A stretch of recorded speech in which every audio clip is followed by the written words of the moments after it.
Magandang hapon sa inyo lahat. Ito po si Herbert Curia, author, promoter ng The Bible Evangelism. Kakibat ang ating pananalig sa ating banal na Panginoon Diyos, banal na Panginoon sa Kristo at gabay ng kanila sa Santa Maria, ay ating po ay binabahagi sa inyo sa libong ito, ang mensahe ng ating banal na Panginoon. Ang tema ng mensahe ng ating banal na Panginoon Diyos ay Faith in God through Jesus Christ to peace suffering. Pray and wish for God's help. Ngayon ay babasahin ko po sa inyo ang mga mensahe ito mula po yung sa mabuting balita ng paghahari ng ating banal na Panginoon. Sa magitan ng banal na Panginoong Yesu Cristo. At ayon po dito kay Apostol San Mateo Kabanata 4, talatang 2 hanggang 4 dito po ang mensahe. Nang makapag-ayuno si Jesus ng 40 araw at 40 gabi, siya'y nagutom. Dumating ang manunukso at kanya, kung ikaw ang anak ng Diyos, iutos mo na ang mga batong ito ay maging tinapay. Ngunit sumagot si Jesus, natusulat, hindi lamang sa tinapay nabubuhay ang mga tao, kundi sa bawat salitang namumutawi sa Biblia. Pagpatuloy po natin sa kay Apostol San Mateo pa rin, Kabanata 6, talatang siya, maglalita. Ito po ang mensahe. Ama naming nasa langit, sabay nawa ang ngalan mo. Kanawa mag-ari sa amin, sunawa ang kalooban dito sa lupa tulad ng bigyan mo kami ng pagkain kailangan namin sa araw-araw na ito at patawarin mo kami sa aming mga kasalanan. Tulad din naman ng aming pagpapatawad sa mga nagkakasala sa amin. At buwan mo kami ahirap sa mahigpit na pagsubok, kundi iadya sa masama. Pagpatuloy po natin sa kay Apostol San Mateo, Kabanata 15, talatang 32 hanggang 37. Ito po ang mensahe. Tinawag ni Jesus ang kanyang mga alagad at sinabi, nahahabag ako sa mga tao ito, sapagkat 3 araw na ngayon kasama ko sila at wala na silang makain. Ang mga tao ipinupo ni Jesus sa lupa. Kinuha ang 7 tinapay at ang mga isda. At matapos magpasalamat sa Diyos ay pinagpira-pirasin niya at binigay sa mga alagad. Pinamahagi naman sila nila iyon sa mga tao. Kumain na lahat at nabusog. At ang ipunin nila ang mga pira-pirasong tinapay na dumabi. Nakapuno sila ng 7 bakol na malalaki. Ang may 5,000 lalaki ang kumain bukod pa sa mga babae at bata. Pagpatuloy po natin sa ulo Pedro Kabanata 5, talatang 6. Ipagkatiwala ninyo sa Kanya ang inyong kabalisan sa siya ang sumupag-upag sa inyo. Ulit po natin kay Juan Kabanata 14, talatang 13. At anumang hilingin ninyo sa Ama sa aking pangalan ay gagawin ko upang maparangalan ang Ama sa pamamagitan ng anak. Gagawin ko anumang hilingin ninyo sa pangalan ko. Pagpatuloy po natin kaya bayo pa rin, Kabanata 7, talatang 7. Ito po ang mensahe. Humingi kayo at kayo bibigyan. Humanap kayo at kayo makasusumpong. Pumunta kayo at ang bubuksan para sa inyo. Sa bawat tumatanggap ang bawat humihingi, makusumpong ang bawat tumahanap at binubuksan ang pinto sa bawat tumakot. Pasalamatan po natin ang ating banal na Panginoon Diyos sa mensahe nito ng ating banal na Panginoon Diyos sa ito, sa mga bahagi natin ng mabuting balita sa Bible dito sa ating The Bible Evangelism. Yan at muli, salamat po sa ating banal na Panginoon Diyos at banal na Panginoon sa Kristo sa inyong gabay sa sangkatauhan at sa mabuting balita. Ay, paliliwanag ko po sa inyo ang mensahe ito mula sa tema na Faith in God through Jesus Christ to peace suffering. Pray and wish for God's help. Yan. Nais pong ibabati sa atin ng banal na Panginoon Diyos sa lahat na para po maharap natin yung mga pamumuhay na ito o malagpasan natin ang buhay na ito, lalong-lalo na yung mabigat na harapin, mga kabigatian, mga pagsubok, tentasyon, para hindi tayo makagawa ng pagkakamali at yung kalooban ng Diyos at magkaroon tayo ng pag-asa sa kaligtasang spiritual at makapamuhay tayo ng mabuti sa mundong ito, manampalataya tayo sa Panginoon. Mula po yun sa Kristo at sa buhay natin yung mabuting balita. Sa kaya kung palataya tayo, maharap natin yung mga pagsubok na yan. Lalong-lalo na hindi naman tayo lahat ay nananampalataya. Kaya kung lahat tayo mananampalataya, lalong-lalo na tayo makapamumuhay ng mabuti kung lahat tayo mananampalataya sa Diyos at susundin ang kalooban ng banal na Panginoon. We will all live life in paradise kung tayo ay makapamumuhay ng ayon sa mabuting balita. But hindi naman lahat tayo dyan. So may kanya-kanya paniniwala, mayroong may panamantala at mayroong gustong sila sa sarili lamang nila ang mamuhay ng mabuti. So ngayon mayroong mga nagsasuffer mayroong nagugutom, mayroong naghihirap, iba't ibang suffering, mayroong naaapi, may na-oppress, mayroong pinakaharap sa buhay. Na particular, yung kagutuman na naranasan natin ngayon sa iba't ibang parte ng mundo, lalong-lalo na doon sa war-torn countries, yung Gaza, naghihirap yung tao ngayon doon. Ang problema nila ngayon, kakanin. Sa tansya ng ating UN ay halos darating na sa pagiging famine o parang sakuna na yung kagutuman. Dahil nga dyan sa mga digmaan at iba't ibang mga sakuna rin, pinaharap ng mga iba't ibang mga bansa. So yan ay problema. Tayo nga ngayon dito may El Nino, dulot ng global warming. So yung iba na apektuhan yung buong buhay. So tayo, para maharap natin yan, manampalataya tayo sa ating pananampalataya. Sinasabi ng Panginoon Diyos, salig na ating kabalisaan. Ngayon ay, kung tayo isasalig natin siya, magpapayarin tayo sa kanya pag-aari, hindi niya tayo magpapaya. Alam niya ang ating mga pangailangan. Ngayon ay, hindi lamang sa tinapay o sa pagkain na bubuhay ang tao. O sa suplemento ng katawan, kunis ng ating Panginoong Diyos, hindi lang lumalang sa atin. Siya, ang kanyang salita, ang kanyang kapangyarihan ng bubuhay sa atin.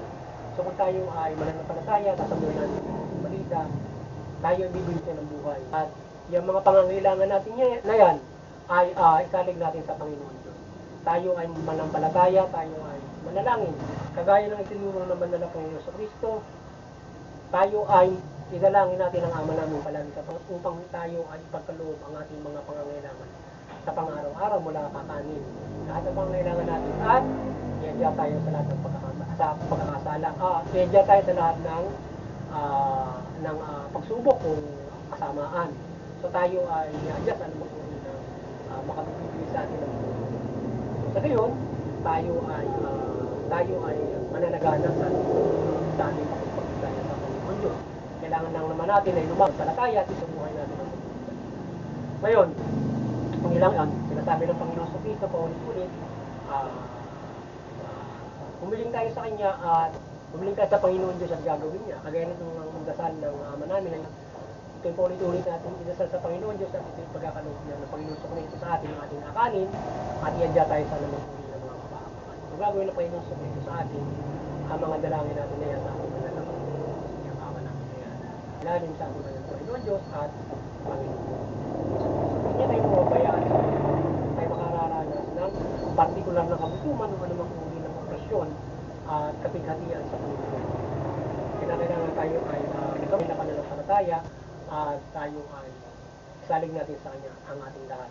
At yung mabuting balita ay sa buhay natin yan upang maharap natin kung paano natin maharap ang sa pananampalataya natin ang pamumuhay na ito. Na makapumuhay nga tayo ng spiritual sa pananampalataya natin upang yung mga material na bagay ay hindi ito yung ating binibigyan ng malaking bagay sa ating pamumuhay sapagkat tayo ay yung pamumuhay spiritual yung na magbibigay ng buhay sa atin sa gabay ng ating banal sa pagkakas.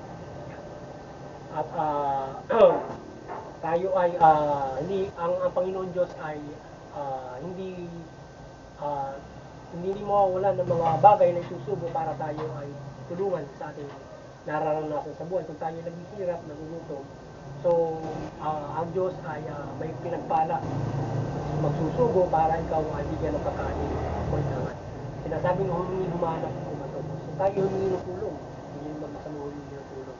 Kung tayo ay nagkakaroon ng problema, humingi tayo ng tulong sa pamahalaan, humingi tayo ng tulong sa ating kapwa-tao at tayo ay hindi niya pumabayaan. Humingi tayo bayan sa publiko at ang tulong ay darating sa tayo ay kanyang hindi pumabayaan.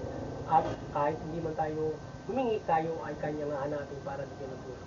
Sa pamamagitan natin mga pananalangin. Ngayon ay tayo ay syempre tayo ay gagalaw para tayo ay kumain. Ngayon kung huwag tayong gagawa ng masama. Ngayon ay tayo ay humingi ng tulong kung talagang kailangan natin. Kung wala tayong trabaho, wala tayong trabaho, lalo na kung ikaw naroon sa war-torn country, wala kang trabaho doon, hindi ka makapag-contribute doon, mauubos ang pagkain. So aasa ka sa relief, aasa ka sa humanitarian. So, yung mga bansa at ang kagaya ng United Nations ay binibigyan sila ng kaliwanagan ng Diyos. At ito ay ginawa ng Diyos para sa mga bagay na yan. So sila ay hindi maubusan ng tulong para dyan. Nalangin natin na magawa nila makatulong at yung mga bansa ay mag-ibayo pa ng pagtulong at lahat. So tayo manampalataya ng ibayong pagtulong na ating bansa mula sa mga bagay.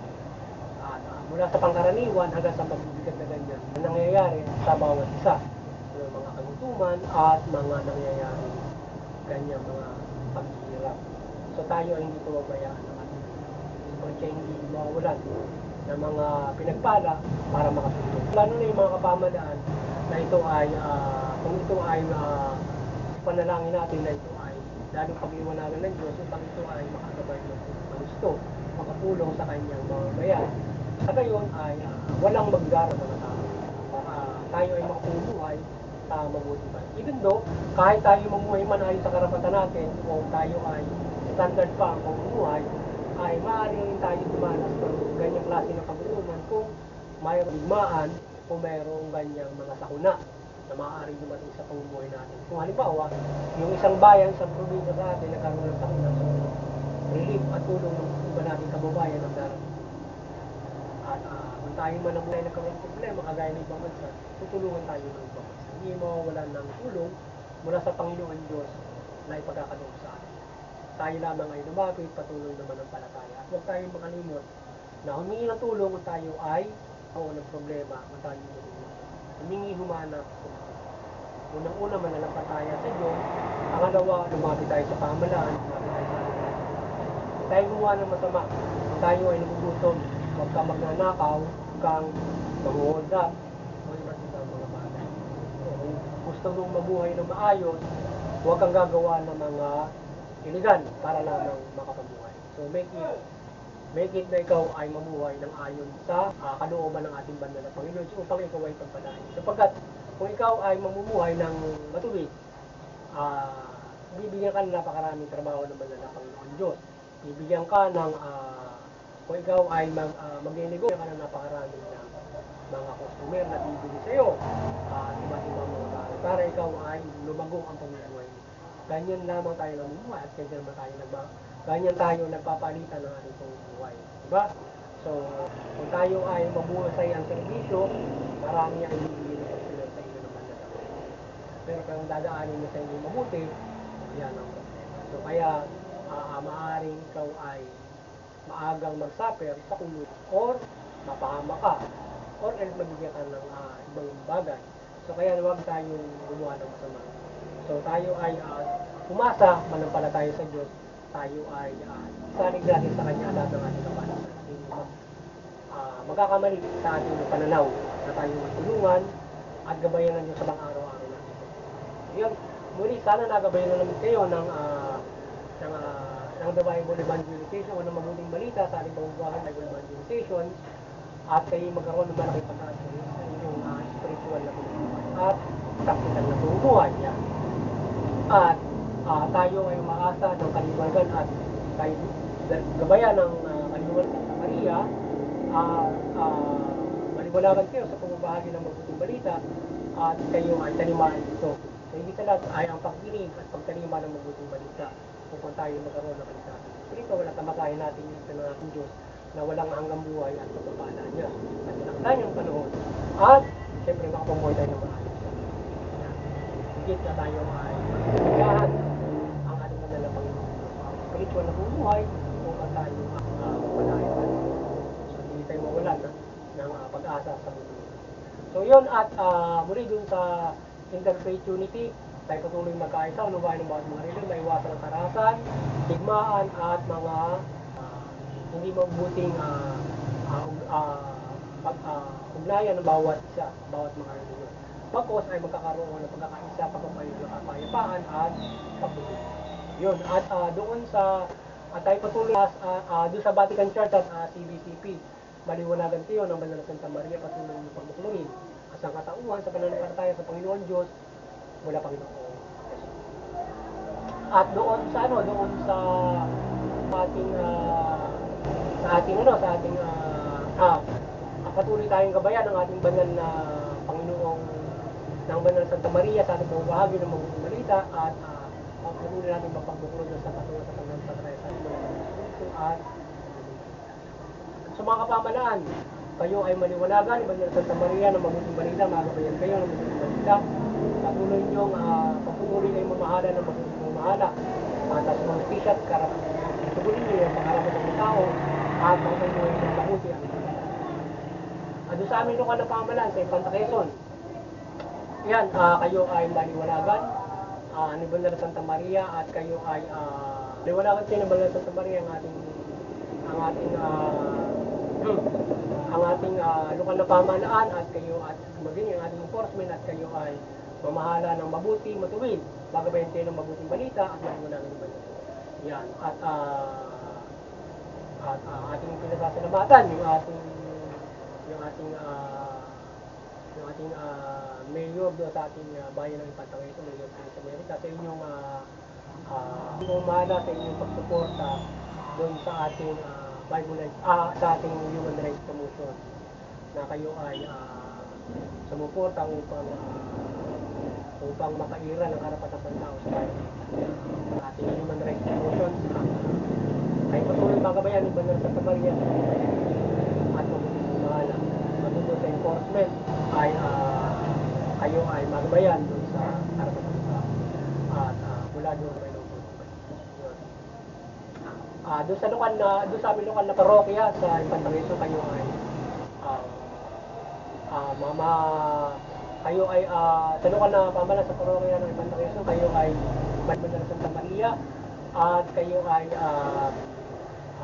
patuloy niyo pagbuklogin ng mga mayan ng Infanta Quezon sa pananampalataya sa pangmula kayo. At ating dalangin na sana ay patuloy magaling yung aming mayor ng Infanta Quezon, Mayor Felix America, doon sa sinapit nyo na kayo ay nagkaroon ng mayroong tangka sa kanyang buhay, so tayo ay nananampalataya ng patuloy niyang pagaling sa kanyang naging epekto sa kamayan. So siya ay gabayan na banal at protektahan siya palagi sa kanyang pamamahala at siya ay makapagpairal ng karapatan. Patuloy suportahan sana yung karapatan at maliwanagan ko. Magandang hapon sa inyo lahat. At God bless.